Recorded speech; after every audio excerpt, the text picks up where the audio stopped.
Well, EPIC is the Educational Program Innovations Charity. It's a board that oversees the Youth Peer Program. It works with disadvantaged children, marginalized youth, and one of their programs is the Youth Peer Program. The best part of my job is being part of a team. I really like the positive approach that we have and go forward and give the student wraparound support. There are, all kinds of organizations that are involved in mentoring and in tutoring, but it's most unusual, I think, to have both combined together and to have it in a structured way so that kids work one-to-one with an older kid paying attention to them, both for educational advancement and for social interaction. That part is unique, and I would say that has always been the focal point of the program, is to have the right staff who can work behind the scenes and keep things moving in the right direction so that the magic of kids helping kids can happen by itself.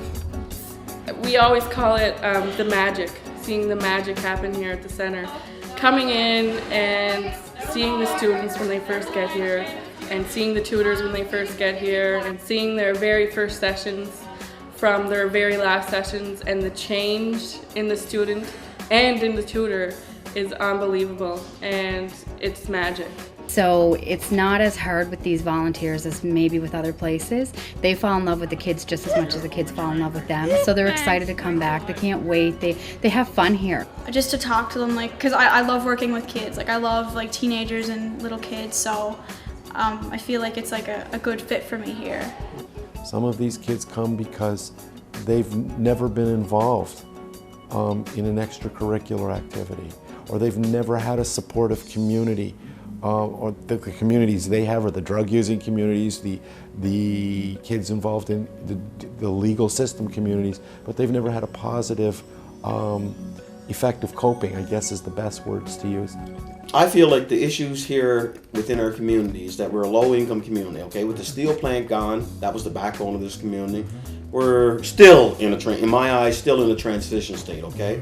Unemployment rates are always high down here on the island, so with unemployment rate, comes crime, lack of literacy issues in some of the families, a lot of single parents. When we have our youth and we see that they're struggling because they're not doing well in school, or they're not mingling very well in a positive way in their community or with peers, that's why we would try to refer them to here, to get them more involved in things that are positive, get their school marks up, start to have better experiences in school. But not only that, but it's just the camaraderie here. So we've always believed that you should be putting more funding, more support in proactive preventative measures.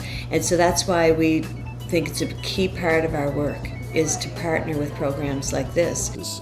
For children that maybe early to late teenagers, never had a mentor growing up, never had someone to ask advice to, never had someone to not pat them on the back, but give them that motivation, I guess, to say, you can succeed, and we're here to help. So I think it's quite a rewarding experience. In the least case, there's a kid who just does a little better in school and has a little better social interactions.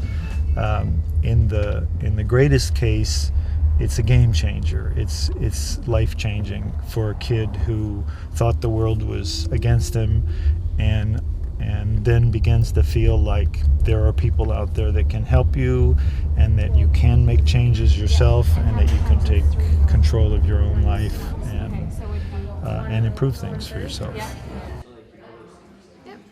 I had trouble in English, yeah. I actually failed English more than once. So I came here, and last year in English 11 I got a 75. I'd tell him it was awesome. My friend was looking to go here, and I told him go. He's like, why? I'm like, well, because there's a bunch of people there who actually care about you and will help you with your homework and stuff you're struggling with. Well, my tutor, Ian, he's a good friend. Me and him bonded some. Talk a lot about stuff when he's actually trying to tutor me. I go off topic a lot. Well, now I feel I can be safe here, and I can talk to whoever I wanted. Here at Youth Peer, we give the highest needs kids lots of support. We're on the phone, we're talking to the schools, we're talking to an agency, and there's a big group of us giving this support, so there's a lot of contact between us and the parents. So that's where they're saying, you're the first group that ever cared. I got a certificate that said that I volunteered and how many hours I did and like what I did, and then their appreciation certificate and stuff. The parent part is, I just love coming. I had a friend introduce me to come once Cody was in the tutoring, and I'm like, oh no, I don't know. He goes, so I came to the first Christmas party. That's probably 4 years ago. Came to the Christmas party. It was a big snowstorm. I enjoyed that night. Went home. We didn't think we'd ever get home, but I really enjoyed that night, and that made me want to come. And then I learned that you have and we pick our guest speakers that we want. This is our first night doing the yoga. This is going to be our first, because she's a guest speaker for tonight. So this is our first night. Like I said, we have different guest speakers every weekend. And last week we decided to have our little Christmas party, and we made little angels out of macaroni. It was awesome. We had fun. The SPCA in Sydney just does an absolutely fabulous job running the kennel and treating dogs, we really appreciate them because of the help that we are able to do with our students, and it gives our students an opportunity to do some community support, to give something back to the community. And we tend to get, I don't know if it's luck or what, but we tend to get people that are not only smart enough to be helpful to the kids, but they're nice kids. They have a lot to offer. If you get into prevention, you get into working with people, it makes a difference. Cost-wise, like the cost of the police, like resources aren't being spent there, like we can channel our resources to other areas. So that's what we're finding.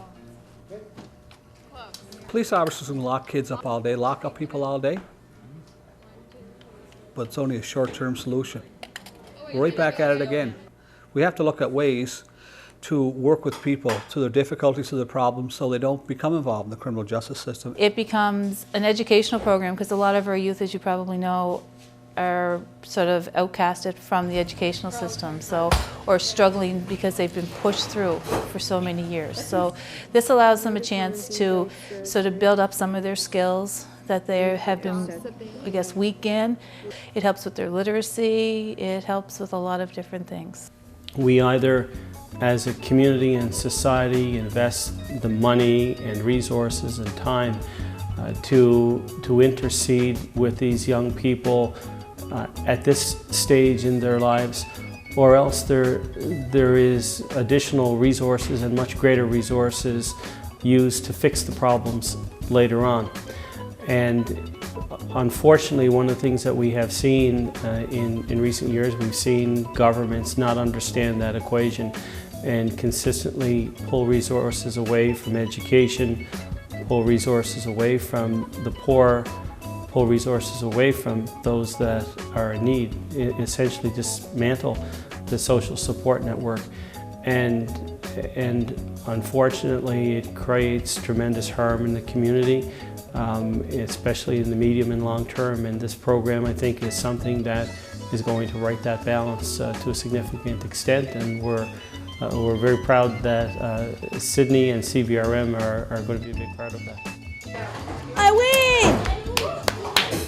One distinct thing about the way we do the program is that it's still we strongly emphasize the one-to-one dimension. So even if there's a group game going on, we still want the kids to be matched one-to-one. In amongst people like myself who are connected with the helping services in the community, this program is a star. Everybody knows about this program. Everybody uses this program. But in terms of out there in the community, you're probably right. They're probably not well known. But one kid by one kid, they're very well known. So it is a very cost-effective way to ensure we rescue children that are perhaps at risk, but stabilize children and all children that might have challenges, and ensure they get off on the right path in life.